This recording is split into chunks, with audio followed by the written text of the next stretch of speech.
Bima, pria sederhana yang hidup dengan luka masa lalu, menikahi Nadia, wanita cantik, cerdas, dan mandiri dari keluarga kaya raya. Semua orang mengira pernikahan mereka karena cinta, tapi kenyataannya tidak sesederhana itu. Bima menyimpan dendam pada ayah Nadia, Herman, pengusaha sukses yang ia anggap penyebab kehancuran keluarganya di masa lalu. Dengan menikahi Nadia, Bima berhasil masuk ke lingkaran keluarga Herman. Namun, kebohongan itu justru menjadi pedang bermata dua. Seiring waktu, Bima mulai benar-benar mencintai Nadia. Tapi rasa cintanya bertabrakan dengan misi gelapnya. Ketika Nadia mencium gelagat aneh dari Bima, rahasia yang selama ini terkubur mulai terkuak. Pertemuan keluarga yang seharusnya hangat berubah menjadi panggung penuh pertarungan batin, antara menjaga kehormatan keluarga, kesetiaan pada pasangan, dan cinta yang tidak seharusnya. Langit sore di Jakarta tampak cerah, tapi hati Bima terasa gelap. Hari itu adalah hari pernikahannya dengan Nadia. Wanita yang di mata banyak orang adalah sosok sempurna. Cantik, mandiri, berpendidikan tinggi, dan lahir dari keluarga terpandang. Semua tamu undangan yang hadir melihat pasangan itu sebagai gambaran cinta yang indah, padahal kenyataannya jauh dari itu. Di pelaminan, Bima berdiri kaku dengan jas hitamnya. Senyum yang ia tunjukkan hanya sekadar formalitas, tidak tulus. Di sebelahnya, Nadia tampak anggun dalam balutan kebaya putih modern yang elegan. Tangannya lembut menggenggam lengan Bima, sementara matanya sesekali melirik penuh rasa bahagia. "Mas, kamu kenapa diam saja? Senyum dong, ini hari bahagia kita," bisik Nadia lembut. Bima menoleh, memaksakan senyum. "Iya, Nat, aku cuma sedikit tegang." Nadia tertawa kecil, menepuk pelan bahu suaminya. Ia benar-benar percaya bahwa pernikahan mereka adalah kisah cinta yang tulus. Ia tidak tahu bahwa di balik senyum Bima, ada dendam yang tersembunyi. Tatapan Bima sesekali berpindah ke arah pria parubaya yang duduk di kursi VIP, mengenakan setelan jas abu-abu dengan wajah berwibawa. Dialah Herman, ayah Nadia. Pria itu terlihat tenang, tersenyum menyambut tamu yang datang menghampirinya. Namun bagi Bima, Herman bukan hanya mertua. Ia adalah musuh besar yang sudah lama ia simpan dalam hatinya. Dalam pikirannya, wajah ayahnya yang dulu hancur karena perusahaan gulung tikar kembali muncul. Semua itu terjadi karena ulah Herman. Setidaknya itulah yang Bima yakini selama ini. "Sebentar lagi, Pak. Sebentar lagi saya akan masuk ke dalam hidup Anda, dan semua rahasia akan saya bongkar," batin Bima sambil terus menatap Herman dengan tatapan dingin. Acara resepsi berlangsung meriah. Musik gamelan modern berpadu dengan dekorasi mewah penuh bunga segar. Tamu-tamu penting dari kalangan bisnis dan politik berdatangan. Semua memuji pasangan pengantin, terutama Bima yang dianggap beruntung bisa menikahi putri tunggal keluarga kaya. Namun di balik semua ucapan selamat itu, Bima merasa sesak. Ia tahu, setiap orang yang menyalaminya sebenarnya bertanya-tanya dalam hati, siapa sebenarnya pria sederhana ini yang tiba-tiba bisa menikahi anak Herman? Saat sesi foto keluarga, Bima kembali harus berhadapan langsung dengan Herman. Mereka berdiri berdampingan, tersenyum ke arah kamera. Dari luar, mereka terlihat akrab, seperti menantu dan mertua yang harmonis. Tetapi ketika kilatan kamera padam, tatapan mereka bertemu sejenak. Dan dalam tatapan itu, Bima merasakan ketegangan yang hanya bisa dipahami oleh dirinya sendiri. "Nak Bima, selamat ya. Mulai hari ini kamu resmi jadi bagian keluarga kami," kata Herman dengan nada ramah. Bima menunduk sopan. "Terima kasih, Pak. Saya akan berusaha menjadi suami yang baik untuk Nadia." Namun, jauh di lubuk hatinya, kata-kata itu hanyalah topeng. Bima tidak peduli pada status sebagai menantu. Yang ia pedulikan hanyalah kesempatan untuk mendekati Herman, mencari celah, dan menemukan bukti atas kebusukan pria itu. Malam hari setelah resepsi selesai, Nadia duduk di ranjang hotel tempat mereka menginap. Ia masih tampak bahagia, meski lelah jelas terlihat di wajahnya. Sementara Bima berdiri di depan jendela, menatap lampu kota Jakarta yang berkilau. "Mas," panggil Nadia pelan. Kamu nggak capek? Dari tadi kok diam saja? Bima menoleh, menarik napas panjang. Capek sih capek, tapi aku masih nggak percaya aja semua ini nyata. Aku, seorang biasa, bisa menikah sama kamu. Nadia tersenyum, lalu mendekatinya. Aku juga nggak percaya bisa ketemu sama kamu. Mas, kamu beda dari pria lain. Nggak peduli aku anak siapa. Nggak peduli soal harta. Kamu nerima aku apa adanya. Kalimat itu membuat hati Bima bergetar. Ada rasa bersalah yang menyusup. Karena kenyataannya, ia menikahi Nadia bukan karena cinta, melainkan demi misinya sendiri. Namun tatapan mata Nadia yang penuh ketulusan membuatnya terdiam. Ia ingin mengatakan yang sebenarnya, tapi bibirnya terkunci. Bagaimana mungkin ia mengaku bahwa semua ini hanya bagian dari rencana besar untuk mendekati Herman? Aku janji bakal bahagiain kamu, Nat, ucap Bima akhirnya. Meski dalam hatinya kalimat itu terasa pahit. Beberapa hari setelah pernikahan, Bima mulai masuk ke perusahaan keluarga Herman. Semua berjalan sesuai rencana. Herman sendiri yang menawarkan posisi untuknya, sebagai bentuk penerimaan terhadap menantu barunya. Mulai minggu depan, kamu ikut rapat sama saya. Biar kamu ngerti cara jalanin bisnis ini, kata Herman dengan nada serius. Bima mengangguk sopan. Siap, Pak. Namun dalam hatinya, ia justru tersenyum sinis. Setiap langkah kecilnya semakin mendekatkannya pada misi balas dendam. Tapi ada satu hal yang mulai mengganggu. Nadia, wanita itu begitu tulus, selalu mendukung, dan percaya penuh pada Bima. Setiap malam, ia selalu menanyakan kabar Bima, memeluknya dengan hangat, dan membuat Bima mulai merasakan sesuatu yang selama ini ia hindari, cinta. Bima mencoba mengabaikan perasaan itu. Tapi semakin hari, semakin sulit. Di suatu malam, setelah pulang dari kantor bersama Herman, Bima kembali ke rumah. Nadia menyambutnya dengan senyum cerah dan masakan hangat.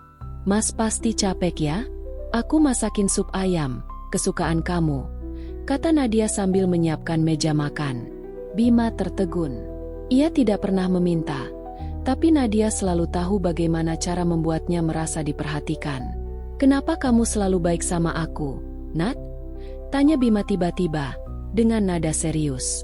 Nadia menatapnya heran. Ya karena aku istri kamu, Mas. Aku sayang sama kamu. Apa itu aneh?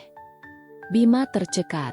Ia ingin menjawab, tapi suaranya tertahan di tenggorokan. Malam itu, untuk pertama kalinya, ia merasa bimbang. Antara dendam yang membara dan cinta yang mulai tumbuh. Sementara itu, Herman dari kejauhan mulai memperhatikan menantunya. Meski tampak sopan dan rajin, ada sesuatu yang janggal pada Bima. Cara menantunya menatapnya terlalu dalam, seolah menyimpan sesuatu. Anak ini bukan menantu biasa. Aku harus hati-hati, gumam Herman dalam hati. Pernikahan baru berjalan 2 minggu, tapi kehidupan rumah tangga Bima dan Nadia terlihat normal di mata orang lain. Mereka tinggal di sebuah rumah mewah di kawasan elit Jakarta, hadiah pernikahan dari Herman. Rumah itu besar, nyaman, dan serba lengkap. Namun bagi Bima, semua kemewahan itu tidak membuatnya tenang. Setiap pagi, Nadia selalu bangun lebih awal. Ia menyiapkan sarapan, meski ada pembantu rumah tangga yang bisa melakukannya. Menurut Nadia, menyiapkan makanan untuk suaminya adalah bentuk kasih sayang. Mas, ayo sarapan dulu. Aku bikinin nasi goreng kampung, pasti kamu suka, kata Nadia suatu pagi sambil membawa piring ke meja makan. Bima duduk, menatap makanan itu sebentar sebelum menyantapnya. Enak, Nat, ucapnya singkat. Nadia tersenyum bahagia. Kalau gitu nanti aku sering masak kayak gini, ya? Aku pengen kamu selalu semangat kerja. Bima hanya mengangguk. Dalam hatinya, ia mulai merasakan ketulusan Nadia. Wanita itu benar-benar berusaha menjadi istri yang baik. Padahal, Bima tahu ia tidak layak mendapatkan semua itu karena pernikahan mereka hanyalah bagian dari rencananya. Hari itu Bima mulai bekerja di perusahaan milik Herman. Ia masuk dengan status penasihat keluarga, posisi yang biasanya diberikan hanya pada orang dekat. Banyak karyawan terkejut melihat menantu baru langsung mendapat jabatan penting. Ada yang iri, ada juga yang sinis. Saat rapat perdana, Herman memperkenalkan Bima di depan staf-staf senior. Mulai hari ini, Bima akan ikut serta dalam rapat perusahaan. Dia menantu saya, dan saya percaya dia bisa belajar banyak tentang bisnis ini, kata Herman dengan nada tegas. Beberapa orang langsung berbisik-bisik. Mereka meragukan kemampuan Bima yang dianggap hanya pria sederhana. Namun, Bima tidak peduli.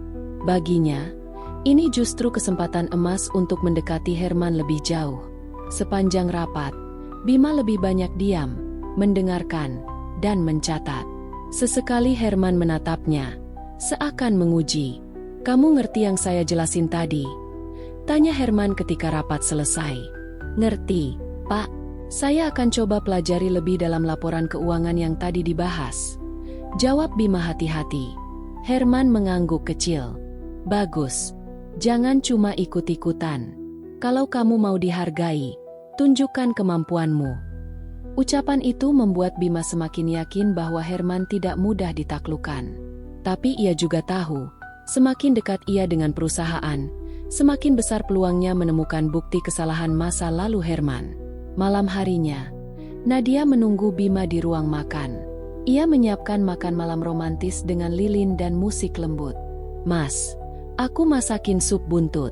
Katanya kamu suka banget," ucap Nadia sambil tersenyum. Bima duduk, terlihat lelah. "Makasih, Nat.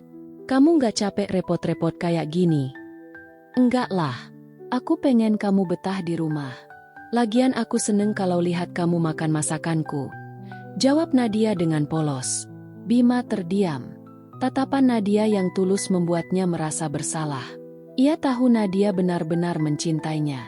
Sementara ia masih memikirkan balas dendam pada Herman. Hari-hari berikutnya, Bima semakin sibuk di perusahaan. Ia mulai ikut Herman ke berbagai pertemuan bisnis. Dari luar, hubungan mereka terlihat seperti mertua dan menantu yang akrab. Tapi di dalam hati, Bima menyimpan perasaan lain. Suatu siang, saat makan bersama di restoran, Herman tiba-tiba bicara serius. "Bima, saya tahu banyak orang meragukan kamu. Mereka pikir kamu cuma nebeng nama keluarga saya. Tapi saya orangnya nggak peduli omongan orang. Yang saya peduli, apakah kamu punya integritas atau enggak?" Bima menatap Herman lekat-lekat. Kata, integritas, itu terasa ironis. Dalam pikirannya, ia masih yakin bahwa Herman adalah orang yang menyebabkan keluarganya jatuh miskin. "Saya akan buktikan, Pak," jawab Bima singkat. Herman hanya tersenyum samar. "Kita lihat nanti." Namun, semakin sering Bima berada di sisi Herman, semakin sulit baginya untuk membenci pria itu sepenuhnya. Herman memang keras dan tegas, tapi ia juga punya sisi manusiawi. Beberapa kali Bima melihat Herman memperlakukan karyawan dengan adil, bahkan membantu keluarga karyawan yang sakit. Hal itu membuat Bima bingung. Apa benar Herman sejahat yang aku kira? Pikirnya dalam hati. Di sisi lain, Nadia mulai merasakan ada yang aneh dengan suaminya. "Mas, akhir-akhir ini kamu sering kelihatan murung. Ada masalah di kantor?" tanya Nadia suatu malam. Bima terdiam sebentar sebelum menjawab. "Nggak ada, Nat. Aku cuma capek aja." Nadia mengangguk, meski wajahnya jelas menyimpan rasa penasaran. Ia merasa Bima menyembunyikan sesuatu, tapi ia memilih untuk percaya. Konflik kecil mulai muncul ketika keluarga besar Nadia mengadakan arisan di rumah mewah mereka. Semua anggota keluarga hadir, termasuk beberapa sepupu Nadia yang tajam lidah. Ini menantu baru ya?" salah satu tante menyindir. "Cepet banget ya langsung masuk perusahaan. Untung banget jadi kamu, Mas Bima. Dapat istri cantik, harta melimpah, jabatan tinggi." Semua orang tertawa, tapi Bima hanya tersenyum kaku. Nadia langsung merangkul lengan suaminya. "Tante, Mas Bima kerja keras kok. Dia bukan tipe orang yang nebeng," ucap Nadia membela. Bima menoleh, menatap istrinya dengan perasaan campur aduk. Sekali lagi, Nadia menunjukkan betapa ia tulus membela suaminya, meski tidak tahu apa yang sebenarnya ada di balik niat pernikahan mereka. Malam setelah acara itu, Bima duduk sendirian di balkon rumah. Ia menatap langit gelap, memikirkan banyak hal. Apa aku salah? Nadia nggak salah apa-apa, tapi aku yang bohongin dia, gumam Bima pelan. Di kamar, Nadia menunggu, lalu menghampiri suaminya. Ia duduk di samping Bima, menyandarkan kepala di bahunya. Mas, apapun yang orang bilang, aku percaya sama kamu. Kamu itu suami aku, dan aku yakin kamu orang baik, ucap Nadia tulus. Bima menutup mata, menahan perasaan bersalah yang semakin kuat. Untuk pertama kalinya, ia merasakan bahwa rencana balas dendamnya bukan hanya membahayakan dirinya, tapi juga hati wanita yang benar-benar mencintainya. Sementara itu, Herman yang semakin sering mengamati Bima mulai merasa curiga. Anak ini rajin, tapi ada sesuatu yang gak bisa aku baca dari matanya, pikir Herman suatu malam. Dia bukan orang sembarangan. Aku harus hati-hati. Pagi itu, Bima duduk di ruang kerjanya di perusahaan milik Herman. Tumpukan berkas menumpuk di meja. Ia baru sebulan bekerja, tapi sudah diberi kepercayaan mengurus beberapa laporan keuangan. Baginya, ini bukan sekadar pekerjaan. Setiap lembar laporan adalah kesempatan untuk menggali masa lalu Herman. Ia membuka satu map tebal. Matanya langsung tertuju pada sebuah nama perusahaan yang membuat dadanya berdegup kencang. PT Wijaya Karya Utama. Nama itu tidak asing. Perusahaan keluarganya dulu pernah bermitra dengan perusahaan itu sebelum akhirnya bangkrut. Bima menggertakkan gigi. Ini dia, jejak itu masih ada, gumamnya dalam hati. Namun sebelum ia bisa membaca lebih dalam, suara ketukan pintu terdengar. Seorang staf masuk, membawa dokumen tambahan. Pak Bima, ini ada tambahan laporan dari divisi lama. Pak Herman minta Anda pelajari, katanya. Bima menerima dokumen itu dengan ekspresi tenang. Padahal dalam hatinya ia semakin yakin bahwa perusahaan Herman terkait langsung dengan kehancuran keluarganya. Malamnya, Bima pulang larut. Nadia sudah menunggu di ruang makan. Wajahnya terlihat cemas. Mas, kamu kenapa pulang telat banget? Aku khawatir, ucap Nadia sambil menuangkan teh hangat. Aku lembur, Nat. Banyak laporan yang harus dipelajari, jawab Bima singkat. Nadia menatap suaminya. Aku ngerti kerjaan itu penting, Mas. Tapi jangan sampai kamu terlalu capek. Aku takut kamu sakit. Bima mengangguk, mencoba menenangkan istrinya.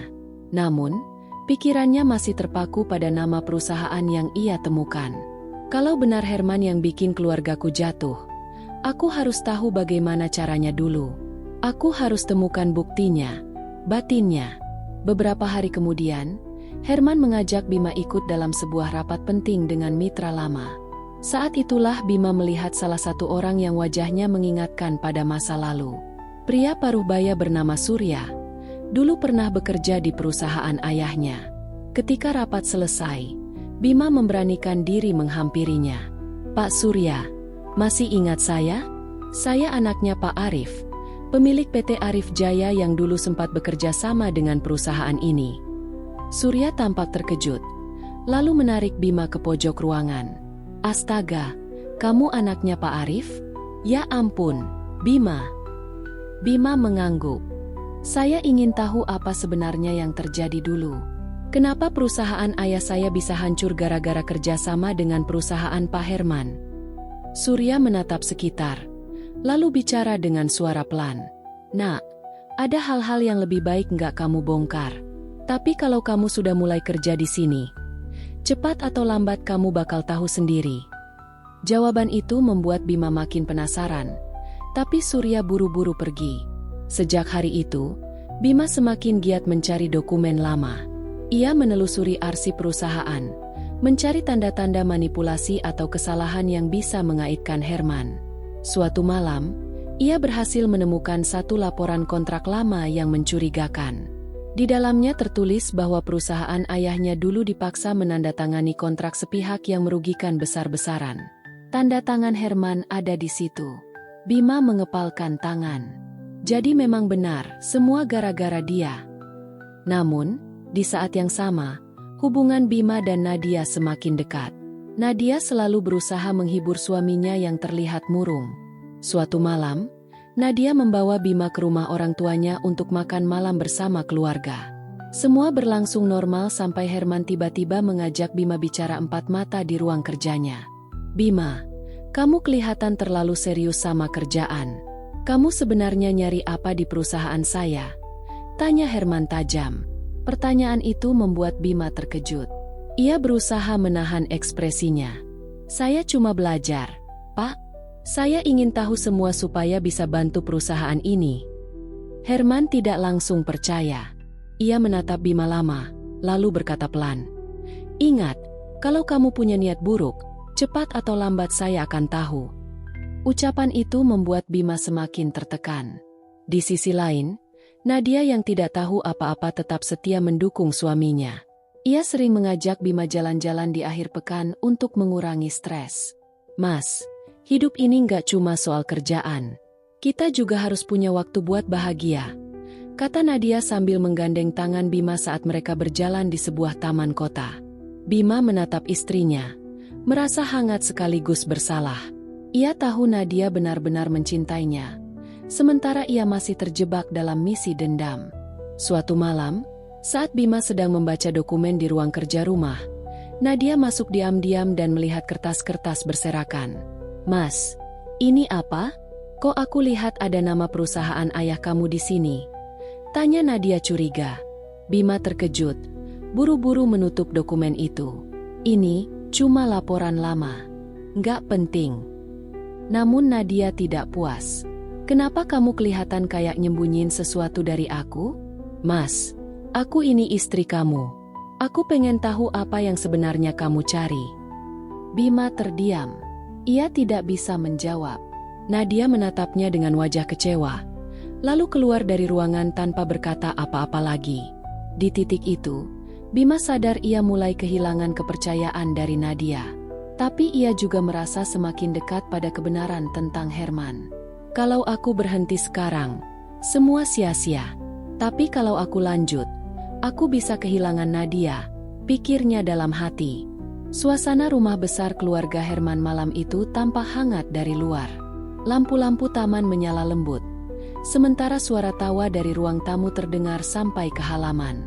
Nadia sibuk menata meja makan, memastikan semua piring, sendok, dan gelas tertata rapi. Malam ini, keluarganya mengadakan makan malam bersama beberapa rekan bisnis Herman. Bima duduk di sofa, menatap aktivitas di sekelilingnya. Dari luar, semua tampak sempurna. Rumah besar, istri cantik, keluarga terpandang. Tapi di dalam hati, ia tahu alasan keberadaannya di sini tidak sesederhana itu. Setiap kali ia melihat wajah Herman, ada rasa panas yang muncul di dadanya. Lelaki itu adalah sosok yang pernah menghancurkan keluarganya. Tapi sekarang, justru Bima duduk di kursi yang sama, bahkan menjadi bagian dari keluarga itu. "Mas, kamu kenapa bengong aja?" Nadia menghampiri, meletakkan tangan di bahunya. Bima tersentak kecil lalu tersenyum tipis. "Nggak apa-apa, cuma lagi mikir kerjaan." Nadia tersenyum hangat. "Kerja terus. Sekali-kali santai. Malam ini harusnya kita enjoy, kan?" Bima mengangguk, mencoba menyembunyikan kegelisahannya. Nadia memang tulus. Semakin lama, ia merasa bersalah karena menikahi perempuan itu dengan niat tersembunyi. Tapi ia juga tidak bisa menghentikan rencana yang sudah berjalan. Tamu-tamu mulai berdatangan. Herman menyambut mereka dengan senyum ramah, gaya seorang pengusaha sukses yang penuh wibawa. Bima memperhatikan setiap gerak-geriknya.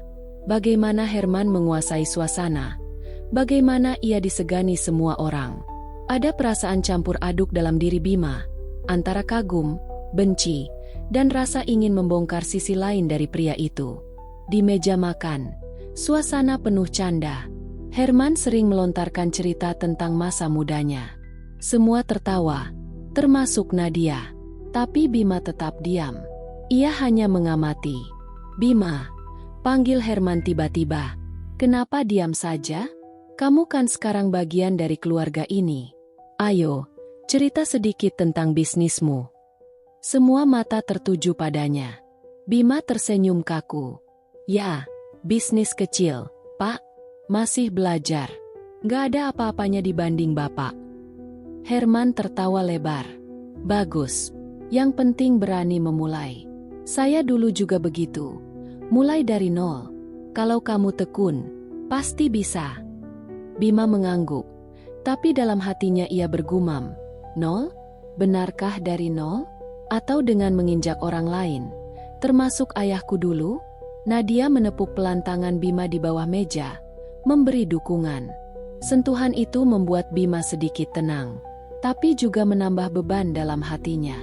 Malam semakin larut. Para tamu satu persatu pamit. Tinggal keluarga inti yang tersisa. Herman duduk sambil menyesap teh hangat, sementara Nadia merapikan sisa-sisa makanan. Bima, ujar Herman, suaranya lebih serius. Kamu kelihatan rajin. Saya senang melihat menantu yang punya semangat. Kalau ada yang ingin kamu pelajari tentang bisnis, jangan sungkan tanya saya. Kalimat itu membuat jantung Bima berdegup lebih kencang. Inilah yang ia tunggu-tunggu, kesempatan untuk lebih dekat. Terima kasih, Pak.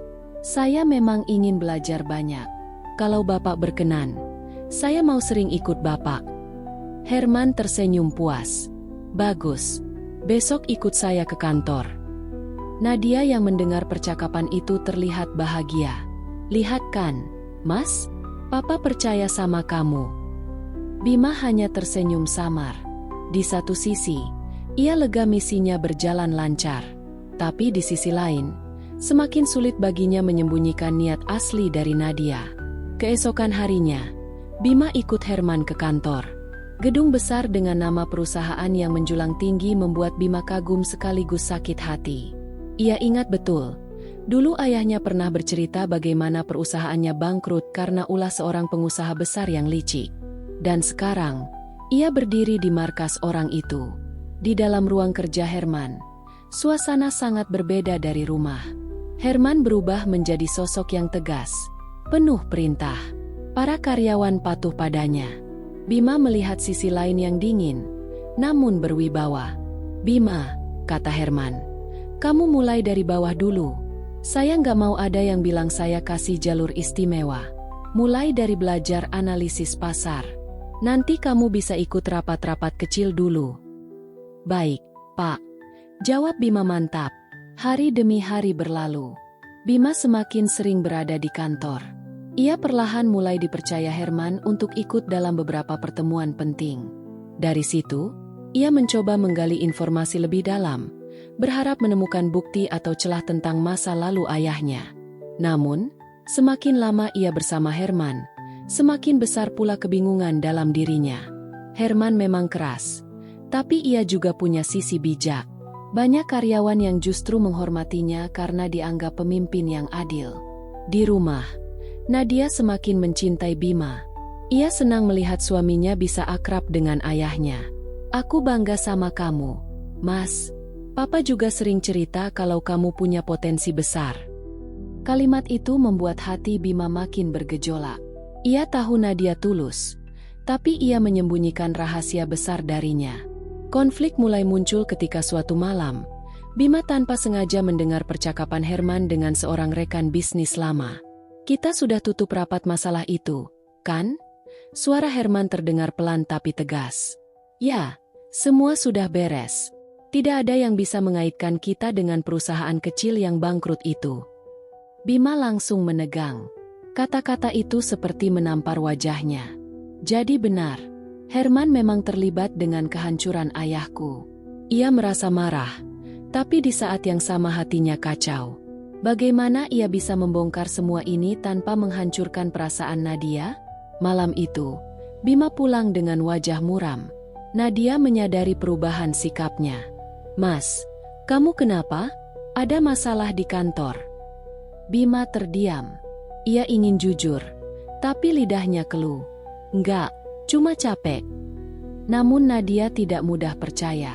Ia mulai curiga.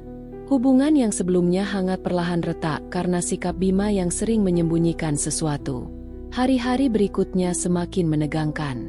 Bima mulai mengumpulkan bukti, sementara Nadia semakin sering merasa diabaikan. Suatu malam, ketika Bima sibuk menatap laptop dengan wajah serius, Nadia berdiri di belakangnya.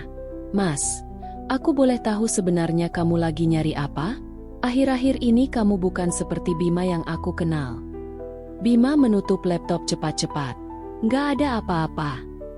"Jangan bohong." Suara Nadia mulai bergetar.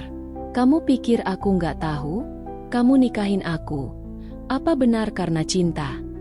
Pertanyaan itu menusuk jantung Bima. Ia menatap mata Nadia yang berkaca-kaca, tapi ia tidak sanggup menjawab. Diamnya Bima justru membuat Nadia semakin hancur. "Jadi benar, ya?" bisik Nadia. Air matanya jatuh. "Semua ini cuma kebohongan." Bima mencoba meraih tangannya. "Nadia, dengar dulu." Tapi Nadia menepisnya. "Aku nggak percaya lagi sama kamu." Malam itu, rumah megah itu terasa hampa. Pertemuan keluarga yang hangat berubah menjadi panggung penuh rahasia dan luka. Pagi itu suasana rumah Herman tidak seperti biasanya. Nadia duduk termenung di meja makan dengan wajah sembab. Bekas tangis semalam masih terlihat jelas di matanya. Bima mencoba menghampiri, membawa 2 cangkir kopi. "Nat, aku bikinin kopi, biar agak tenang," ucap Bima dengan suara pelan. Namun Nadia tidak menoleh. Ia hanya menatap kosong ke arah jendela. "Aku masih nggak ngerti, Mas. Kenapa kamu nggak jawab pertanyaanku semalam? Apa memang benar kamu nikahin aku bukan karena cinta?" Bima menarik napas panjang. Kata-kata itu terasa seperti pisau yang menusuk dadanya. Ia ingin menjelaskan, tapi bagaimana? Kalau ia jujur, semuanya akan runtuh. Kalau ia bohong lagi, hatinya semakin hancur. "Nat, aku sayang sama kamu. Itu yang aku tahu sekarang," kata Bima akhirnya. "Tapi awalnya..." Nadia menatapnya tajam. "Awalnya kenapa kamu datang ke hidup aku? Awalnya apa?" Bima terdiam. Jawaban itu menggantung di tenggorokan. Tidak bisa keluar. Nadia menutup matanya, menahan air mata lagi. "Aku nggak tahan, Mas. Aku merasa kamu asing buat aku." Hari-hari berikutnya jadi dingin. Nadia jarang bicara dengan Bima. Bahkan, ia lebih sering memilih tidur di kamar tamu dengan alasan ingin sendiri.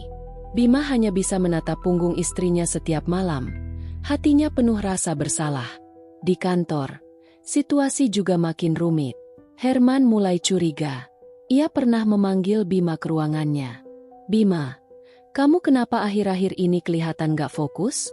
Kalau ada masalah, bilang. Jangan sampai mempengaruhi kerjaan." Bima berusaha tenang. "Maaf, Pak. Saya cuma kurang istirahat." Herman menatapnya lekat-lekat, seolah mencoba membaca isi kepalanya. "Saya harap itu benar. Karena bisnis ini butuh orang yang jujur dan bisa dipercaya." Ucapan itu seperti tamparan bagi Bima. Jujur? Bisa dipercaya? Justru itulah yang tidak ia lakukan sejak awal.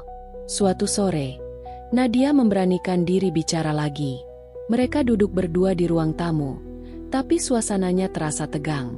"Mas, aku nggak bisa terus-terusan kayak gini. Kalau kamu memang punya rahasia, lebih baik aku tahu daripada aku terus dibohongi," kata Nadia dengan suara pelan namun tegas. Bima menunduk. "Nat, aku janji aku akan cerita semuanya.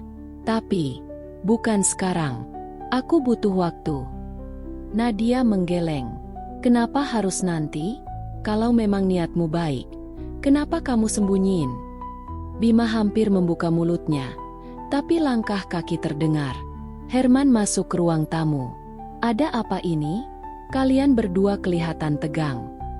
Nadia buru-buru menghapus air matanya. "Nggak ada apa-apa, Pak. Cuma obrolan biasa." Herman memandang curiga, tapi tidak bertanya lebih jauh.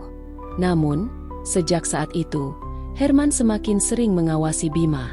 Malam itu, Bima tak bisa tidur. Ia keluar kamar dan duduk di ruang kerja kecil yang sering ia gunakan. Di meja, ada map berisi beberapa dokumen yang ia kumpulkan diam-diam. Dokumen itu terkait transaksi lama perusahaan Herman, bukti yang menunjukkan bahwa ayah Bima pernah jadi korban dalam permainan bisnis kotor. Saat ia meneliti dokumen itu, pintu tiba-tiba terbuka. Nadia berdiri di ambang pintu. Wajahnya pucat.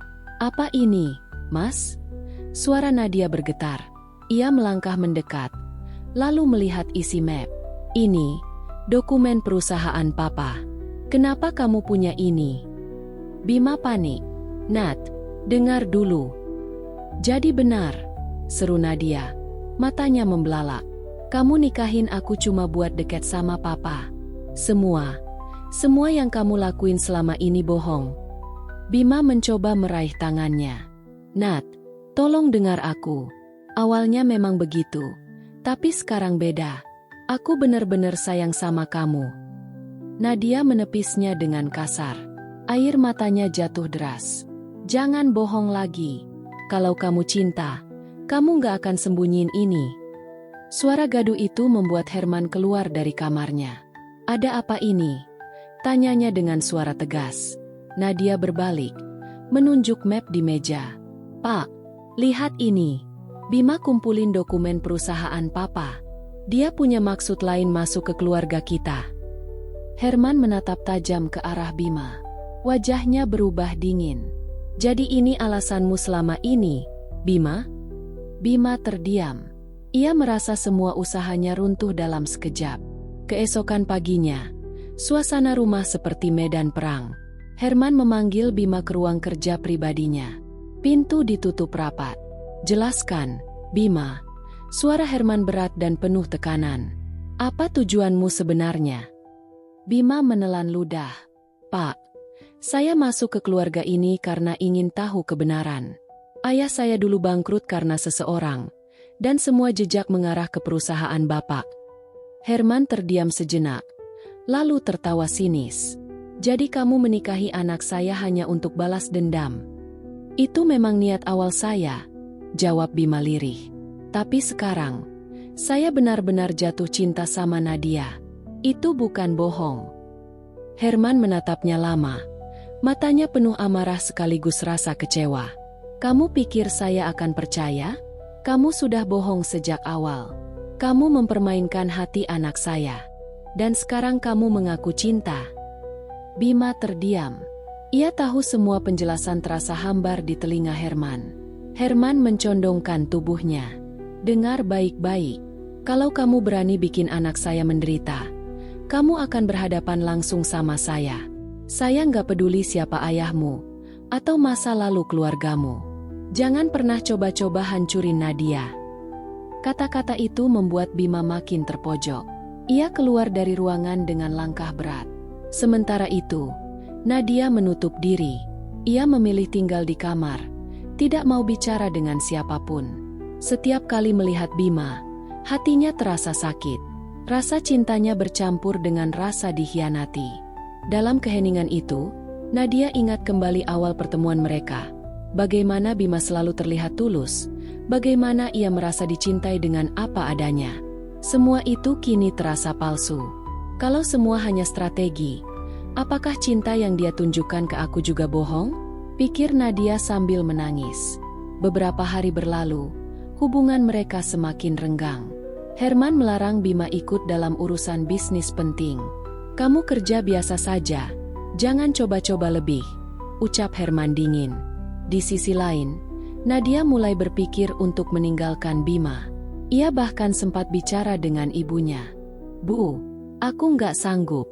Aku rasa pernikahan ini salah." Namun ibunya hanya bisa memeluknya, memberi nasihat agar Nadia tidak gegabah. Malam berikutnya, Bima akhirnya tidak tahan lagi. Ia masuk ke kamar Nadia, meskipun perempuan itu menolak. "Nat, tolong kasih aku kesempatan jelasin semuanya." Suara Bima lirih, penuh emosi. Nadia menatapnya dengan mata sembab. "Kesempatan apa lagi, Mas? Kamu sudah hancurin kepercayaanku. Aku tahu aku salah. Aku nikahin kamu karena Papa. Tapi selama perjalanan, Aku benar-benar jatuh cinta sama kamu. Aku nggak bisa bayangin hidup tanpa kamu. Nat. Nadia terdiam. Hatinya berperang. Ia ingin percaya. Tapi luka itu terlalu dalam. Kalau memang cinta, kenapa nggak dari awal jujur? Bisiknya pelan. Bima menunduk. Karena aku takut kehilangan kesempatan. Dan sekarang aku sadar, justru aku kehilangan kamu. Air mata Nadia jatuh lagi. Ia berbalik, tidak sanggup melihat wajah Bima. Malam itu, mereka sama-sama menangis dalam diam. Pertemuan keluarga yang awalnya hangat kini benar-benar hancur. Rahasia Bima terbongkar. Nadia merasa dikhianati. Herman semakin benci padanya. Dan Bima, untuk pertama kalinya, merasa misi balas dendamnya tidak lagi penting. Yang ia takutkan hanya satu, kehilangan cinta sejati yang baru saja ia temukan. Hari-hari di rumah besar keluarga Herman berubah menjadi dingin. Suasana yang dulu hangat kini penuh ketegangan. Nadia jarang berbicara dengan Bima. Bahkan, tatapan matanya selalu menghindar setiap kali Bima mencoba mendekat. Bima merasa dunianya runtuh. Semua rahasia yang selama ini ia simpan akhirnya terbongkar. Nadia tahu alasan sebenarnya ia menikah. Herman juga sudah menaruh curiga besar. Yang tersisa kini hanya rasa penyesalan. Namun, satu hal yang tidak bisa ia bohongi adalah hatinya. Ia benar-benar jatuh cinta pada Nadia. Dan cinta itu justru membuatnya semakin menderita. Karena Nadia semakin menjauh.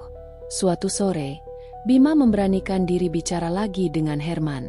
Ia mengetuk pintu ruang kerja mertuanya. "Ada apa lagi?" tanya Herman tanpa menoleh, sibuk dengan tumpukan berkas di mejanya. "Pak, saya ingin bicara baik-baik," kata Bima dengan suara berat. Herman mengangkat wajahnya, menatap dengan dingin. "Kalau soal bisnis, lupakan. Kamu sudah saya coret dari semua agenda penting. Kalau soal Nadia, kamu sendiri yang hancurkan hubungannya." "Pak, tolong dengar dulu." Bima menahan napas. "Saya memang salah. Awalnya saya mendekat karena ingin balas dendam. Saya ingin tahu kebenaran tentang ayah saya yang dulu bangkrut karena permainan kotor. Semua jejak mengarah ke Bapak." Herman mengetukkan jarinya di meja. Ekspresinya tidak berubah. "Dan kamu pikir, menikahi anak saya adalah cara yang benar? Itu lebih rendah dari apa yang kamu tuduhkan ke saya." Bima menunduk. "Saya tahu saya salah. Tapi sekarang saya ingin jujur. Saya sudah menemukan dokumen lama yang membuktikan ada keterlibatan perusahaan Bapak." Herman terdiam, lalu tertawa kecil, tapi getir. "Kamu pikir saya takut? Dunia bisnis memang kotor. Ayahmu kalah karena dia lemah. Kalau kamu mau balas dendam, lakukan. Tapi ingat, kamu akan hancurkan hati Nadia lebih dalam lagi." Kata-kata itu membuat Bima terdiam. Pilihan itu menamparnya keras. Di malam yang sama, Nadia masuk ke kamar dengan wajah dingin. Ia masih jarang bicara, tapi kali ini ia memulai percakapan. "Mas, aku mau tanya sekali lagi. Kalau memang kamu masih punya niat balas dendam, bilang sekarang. Jangan pura-pura cinta sama aku." Bima menatap istrinya lama. "Nat, aku nggak pura-pura. Awalnya memang iya. Aku datang karena papa. Tapi sekarang, aku nggak peduli soal itu lagi. Aku cuma peduli sama kamu." Air mata Nadia menetes. Meskipun ia berusaha keras menahannya. "Tapi kamu sudah terlalu banyak bohong. Mas, aku nggak tahu harus percaya yang mana." Bima mendekat, berlutut di hadapannya. "Kalau aku harus pilih, aku pilih kamu. Aku rela buang semua dendamku kalau itu berarti aku masih bisa sama kamu." Nadia menggeleng, hatinya bimbang. Ia bisa merasakan ketulusan itu, tapi bayangan kebohongan masa lalu masih menghantuinya. Beberapa hari kemudian, masalah semakin rumit. Salah satu rekan bisnis lama keluarga Herman mengunjungi rumah. Ternyata ia mengenal Bima, bahkan tahu kisah ayahnya yang bangkrut dulu. Dalam sebuah percakapan sengaja yang didengar Nadia, orang itu berkata, "Wajar kalau Bima dendam sama Herman. Ayahnya dulu jelas-jelas jadi korban. Kalau bukan karena ulah perusahaan ini, keluarganya nggak akan jatuh miskin. Nadia terkejut. Ia semakin yakin kalau ucapan Bima bukan kebohongan. Tapi di sisi lain, rasa sakit karena ditipu tetap ada. Malam itu, Nadia mendekat ke kamar kerja Bima. Ia melihat suaminya duduk termenung dengan map dokumen di meja. "Kamu masih nyari bukti buat lawan papa?" tanyanya dengan suara pelan. Bima menggeleng. "Enggak, aku udah mutusin. Nat, aku nggak mau terusin ini. Aku nggak mau kehilangan kamu." Nadia berdiri terdiam cukup lama, lalu duduk di kursi seberang. "Kalau memang begitu, kenapa kamu nggak hancurin semua bukti itu? Supaya aku bisa percaya kalau kamu benar-benar pilih aku, bukan dendammu." Bima menatap map itu lama sekali. Di dalamnya ada semua kerja kerasnya mencari kebenaran. Tapi di hadapannya ada Nadia, satu-satunya orang yang benar-benar ia cintai. Akhirnya ia mengambil map itu, lalu tanpa ragu merobek-robek dokumen di dalamnya. Kertas itu jatuh berserakan di lantai. "Nat, aku pilih kamu," ucapnya lirih. "Aku nggak peduli lagi soal masa lalu. Aku cuma peduli masa depan kita." Nadia menatapnya dengan air mata yang jatuh deras. Ia bisa merasakan ketulusan itu. Tapi luka lama tidak bisa sembuh begitu saja. Keesokan harinya, Herman memanggil Bima lagi. "Saya dengar kamu sudah hancurkan semua dokumen itu." Bima mengangguk. "Iya, Pak. Saya nggak mau terusin lagi." Herman terdiam cukup lama, lalu berkata, "Kalau begitu, buktikan. Jangan buat anak saya menangis lagi. Kalau sampai dia terluka karena kamu, kali ini saya sendiri yang akan usir kamu dari hidupnya." Bima mengangguk mantap. "Saya janji, Pak." Namun, meskipun Bima sudah memilih, hubungan dengan Nadia tetap belum kembali seperti dulu. Perempuan itu masih sering diam, masih sulit membuka hati sepenuhnya. Suatu malam, mereka duduk di teras rumah. Hanya ada suara jangkrik menemani. "Nat, aku tahu aku nggak bisa hapus semua salahku. Tapi aku minta satu kesempatan. Sekali saja. Aku akan buktiin kalau aku benar-benar cinta sama kamu," kata Bima dengan suara bergetar. Nadia menoleh pelan, menatap suaminya dengan mata berkaca-kaca. "Mas, aku butuh waktu. Aku nggak bisa langsung percaya. Tapi, kalau kamu sungguh tulus, mungkin aku bisa belajar percaya lagi." Bima menggenggam tangan Nadia. Kali ini tidak ditolak. Sentuhan itu sederhana, tapi bagi mereka berdua, itu terasa seperti awal baru.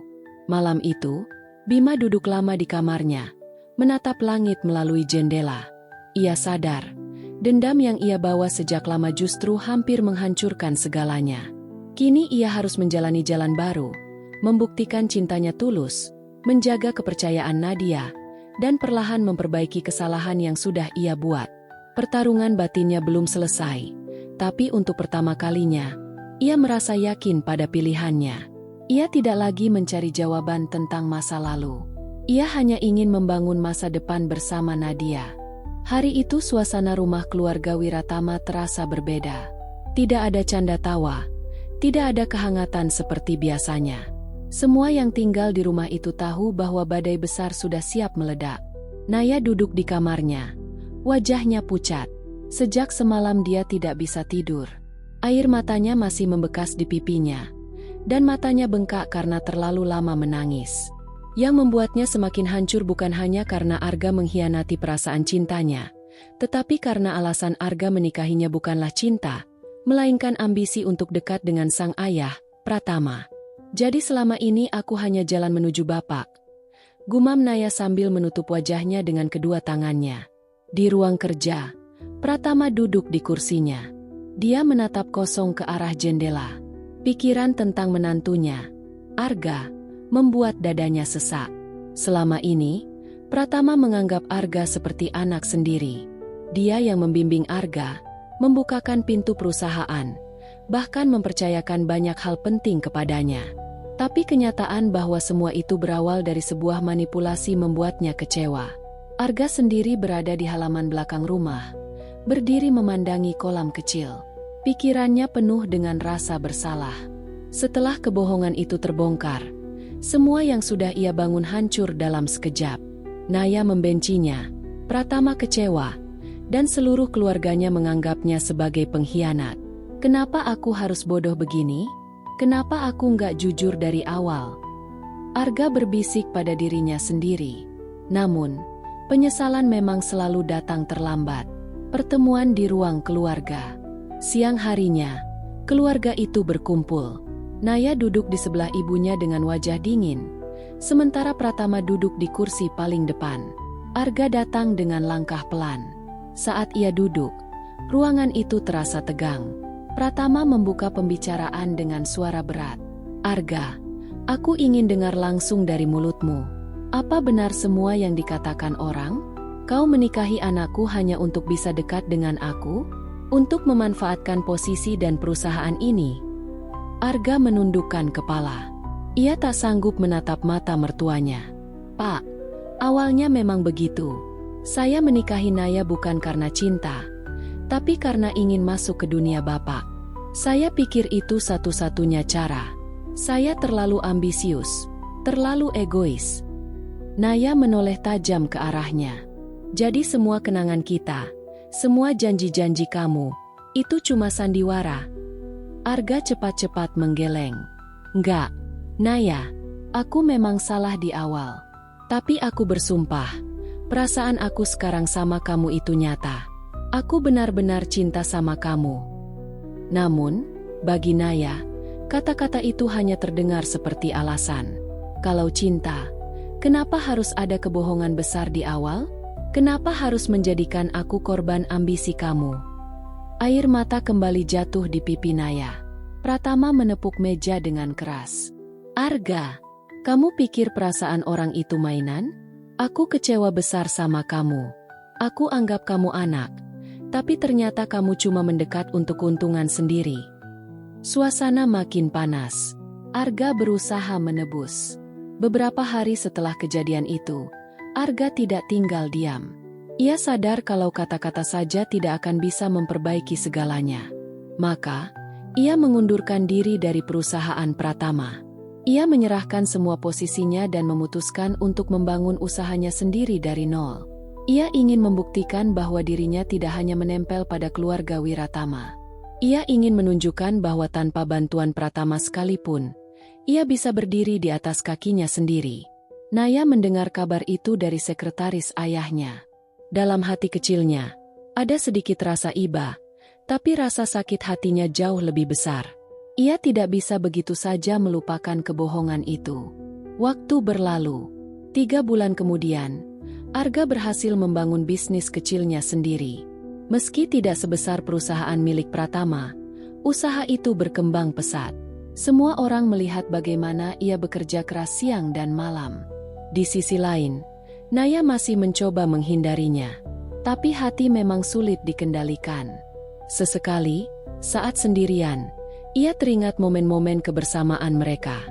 Ia teringat cara Arga merawatnya ketika sakit, cara Arga melindunginya, dan bagaimana tatapan mata Arga selalu tulus belakangan ini. Sampai akhirnya, Naya melihat sendiri perubahan Arga.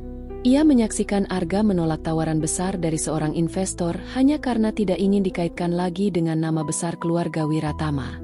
Itu artinya, dia benar-benar ingin membuktikan dirinya. Gumam Naya pelan. Pertemuan tak terduga. Suatu malam, Naya menghadiri sebuah acara sosial. Tak disangka, Arga juga hadir.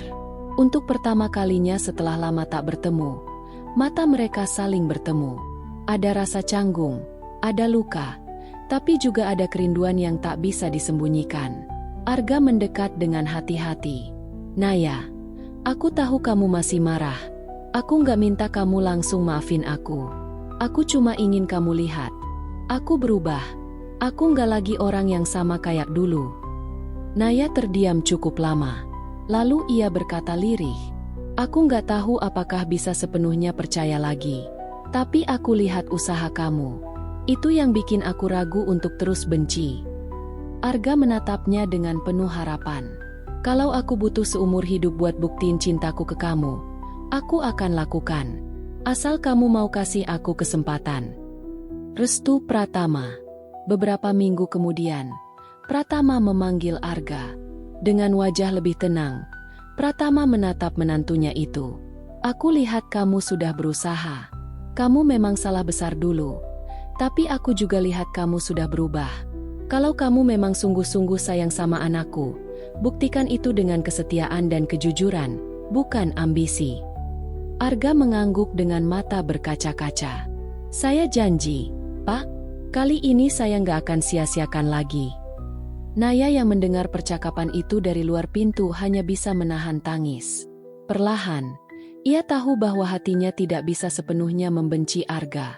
Akhir yang menggantung. Beberapa bulan setelah semua itu, hubungan Naya dan Arga mulai membaik. Meski masih ada luka, mereka mencoba membangun kembali rumah tangga yang sempat hancur. Arga bekerja keras membuktikan dirinya, sementara Naya perlahan membuka hatinya lagi. Suatu sore, mereka duduk bersama di taman rumah. Arga menggenggam tangan Naya. Naya, aku tahu perjalanan kita nggak mudah, tapi aku mau kita coba lagi. Dari awal, tanpa kebohongan, tanpa ambisi. Naya menatap matanya. Ada keraguan, ada luka, tapi juga ada cinta yang masih tersisa. Kita lihat nanti. Arga, aku nggak janji semuanya akan mudah. Tapi kalau kamu beneran serius, aku akan coba. Arga tersenyum tipis, penuh harapan. Dan untuk pertama kalinya setelah sekian lama, Naya membalas genggaman tangannya. Cerita mereka belum benar-benar selesai. Tapi satu hal jelas, cinta, meski lahir dari kebohongan, bisa bertahan jika ada penyesalan, usaha, dan kejujuran yang nyata.